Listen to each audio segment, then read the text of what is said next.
No matter how many times Alejandro says wait for the intro, I don't actually do that. All right, going to be a quick take here.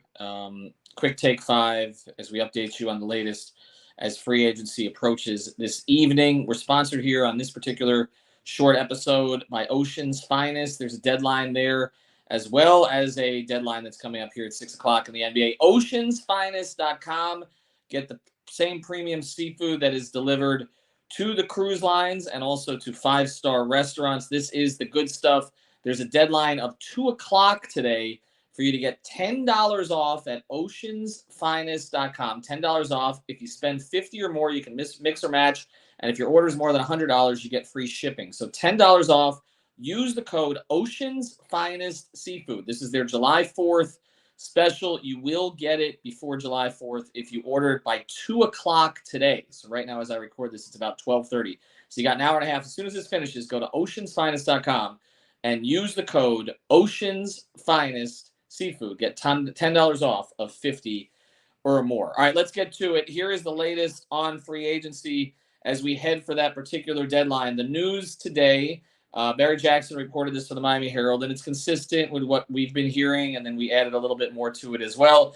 Gabe Vincent was not happy with the Miami Heat's initial offer to him. The offer came in at roughly $24 million over 3 seasons. It's a little less than $8 million for the first year. It's kind of similar, maybe a little bit more than the Caleb Martin contract, but of course, Caleb got that contract before he had accomplished as much as Gabe has accomplished to this point. I mean, Gabe has started in the playoffs pretty much for the last 2 seasons. The Heat won almost 70% of the games with him as a starter. He told me at the end of the season he sees himself as a starter. It happened 1 year before he expected. $8 million a year is not starter money in the NBA. Now, of course, this comes down to a market. I don't think Gabe has shut the door on the Heat. I do know that he wanted to return. His camp wanted him to return, but they think that they're going to get offers in the mid-level range. Well, mid-level is like 3 years for roughly 37, 38 million. So we're talking about the Heat's offer being about 60% of what Gabe believes he's going to get elsewhere. Now, I thought the thread the needle point was roughly 3 years for maybe 30, 32. But again, there are so many other factors involved here. One is, are the Heat getting Dame Lillard? If they're getting Dame, then Gabe may not start. So then I guess paying him backup money is more appropriate. And then, of course, there's the tax implications of all of this, where the Heat know they're going to be a tax team. They recognize that. They're not trying to get out of the tax because they can't. But they're trying to stay out of the second apron and also trying to make this not overly punitive. And so once you get to a certain point, everything that you pay a guy to come back, even if you have the right to do it, ends up multiplying on you several times over. And so, they're trying to get Gabe back at a price that they felt was palatable. I can tell you that we were told before Gabe got the offer that Gabe's camp was expecting to be quote unquote lowballed. And then I think they were even more disappointed than they thought they would be. So we'll see where that's at. But again, another team has to show interest. They believe they're going to get multiple offers at the mid-level. Toronto is one team to watch here. Fred VanVleet looks like he's going to Houston. Gabe has a connection with Masai Ujiri. We know that Masai has picked up Nigerian, players before. Gabe played for the Nigerian team, of course, helped them win a game against the U.S. A couple of years ago. There's a connection there. Precious, who went from Miami to Toronto, the Nigerian connection. So I would watch that one, and we'll see what else surfaces around the NBA. I mean, Houston is a possibility. They got a ton of cap space.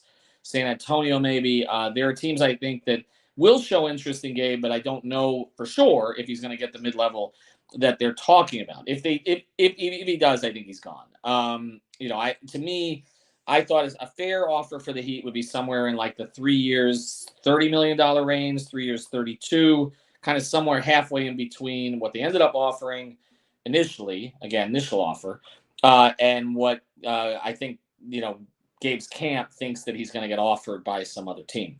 The Max Strus situation, we thought that Max was gone and Gabe would likely be back. Now I think they're both probably gone. Max is almost certainly gone. I would be surprised at this stage.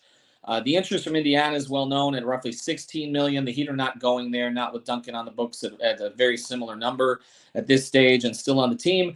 And also, if you take a look at Cleveland as a possibility, the Heat could do a sign and trade. There are some reports there where they could pay max and then try to get an asset back. It's not going to be big. It might be a player of some kind who might plug into the back end of a rotation, or it could be, second round pick, something along those lines. But don't get your hopes up for anything significant. It's better to get something than nothing, though.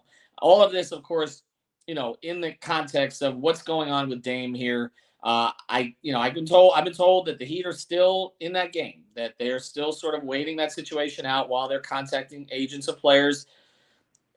I don't think they can offer anything of any significance to anyone other than, veteran minimums at this stage. And so we'll see which kind of players fall, but players don't sign veteran minimum deals typically on the first day or two of free agency. So that's probably going to take a little bit more time. So this could be a very frustrating 24 to 48 hours for Heat fans. Be prepared for that. But again, it's not over. It's not over until Portland decides and Dame decides we are going to go forward together. And I don't think that's actually happened at this stage. I think Dame is giving them time. He's trying to save face. But I don't know what the Blazers are actually going to do to be able to keep him. We'll see. That's a needle that they need to thread. And then, then it's up to Dame to make his decision. And then it's up to Portland to decide if Miami has anything that they want. We don't get the sense that the Heat's assets have a ton of value around the NBA right now compared to other teams. So we'll see where that goes. I know the Tyler Hero report that came out, Portland not being interested. We're not surprised by that. It's nothing against Tyler. It's just that they've got a lot of guards.